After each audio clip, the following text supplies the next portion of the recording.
السلام علیکم ورحمۃ اللہ وبرکاتہ۔ درود شریف پڑھیے۔ اللہم صلی علی سیدنا شفیعنا نبینا مولانا محمد بارک وسلم صلی علیہ الصلوۃ والسلام علیک یا رسول اللہ صلی اللہ تعالی علیہ وآلہ وسلم۔ حضرات گرامی، قرآن مقدس میں اللہ ارشاد فرماتا ہے اقرأ بسم ربک الذی خلق۔ علماء کرام اور اقرأ بسم ربک الذی خلق کا اگر ترجمہ دیکھیں گے، آپ حضرات جو باہر ہیں وہ بھی سماعت کریں، اس کا ترجمہ یہ ہے کہ پڑھو اپنے رب کے نام سے۔ اقرأ پڑھو۔ اللہ تبارک و تعالی ہمیں یعنی تمام مومنوں کو، تمام لوگوں کو یہ کہہ رہا ہے کہ پڑھو۔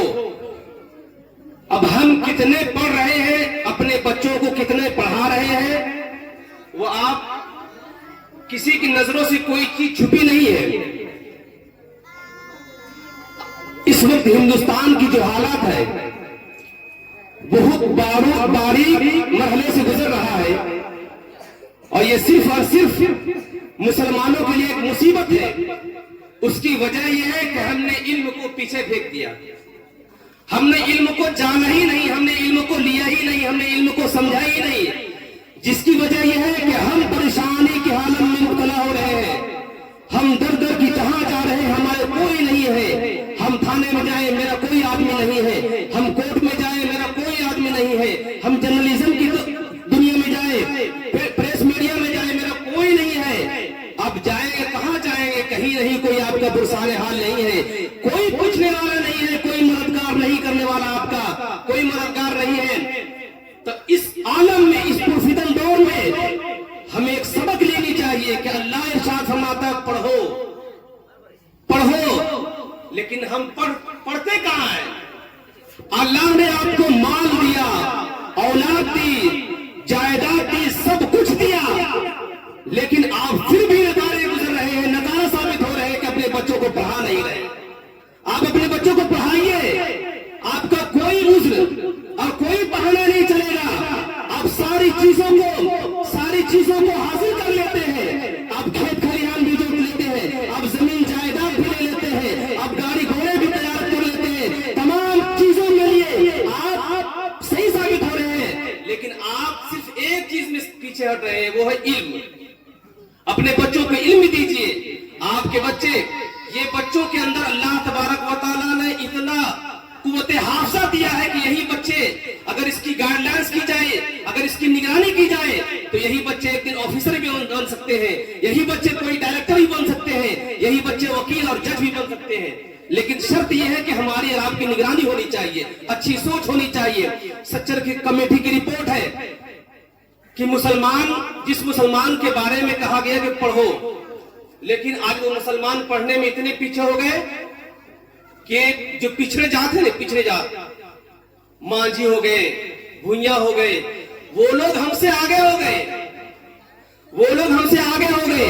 آپ جائزہ لگائیں کہ آپ کورٹ میں چلے جائیں، آپ تھانے میں چلے جائیں، کوئی سورین ہے، کوئی مانجھی ہے، کوئی ہیمنت سورین جس کو بولتے ہیں، وہ کیا ہے؟ ہمارے مکھ منتری ہے، لیکن ہمارے وہ پیچھے تھے، وہ پچھلی جاتی کے تھے، لیکن آج علم کی بنیاد پہ، آج علم کی بنیاد سے وہ کہاں سے کہاں چلے گئے اور ہم کہاں سے کہاں آ گئے۔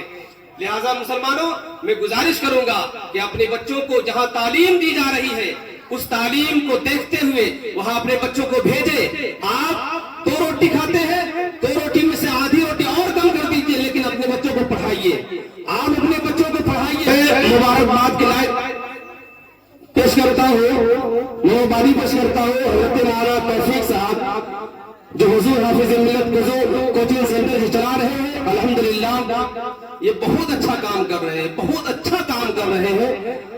تقریباً 2008 سے پہلے ہمارے حافظ وقاری منہاج صاحب، حافظ صاحب سخاوت صاحب، حافظ مشتاق صاحب، بہت سارے لوگوں نے بھی مدرسے میں قدم رکھے، لیکن وہ لوگوں کے ذہن میں یہ باتیں نہیں تھی کہ ہمیں اور بھی کچھ ڈگریاں حاصل کرنی ہے، لیکن جب ہم مدرسہ گئے اور مدرسہ جانے کے بعد ہم نے دیکھا کہ اور بھی ہمیں قدم رکھنی چاہیے دوسرے دور میں بھی، تو میں نے 2008 میں وسطانے کا فرسٹ ایگزام جو دیا تھا مدرسہ بورڈ سے میں نے رکھا، میرے ساتھ میں حضرت حافظ وقاری منہاج الدین صاحب تشریف فرما الحمدللہ۔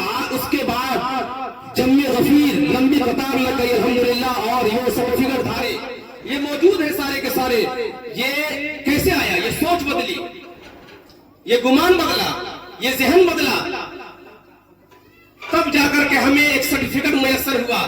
لیکن اگر حالات وہ رہتی تو میں سمجھتا ہوں کہ کسی کے پاس کوئی سرٹیفکیٹ نہیں ہوتا۔ لیکن الحمدللہ بہت سارے لوگ ایسے ہیں جو اپنے بچوں کو پڑھانا چاہتے ہیں۔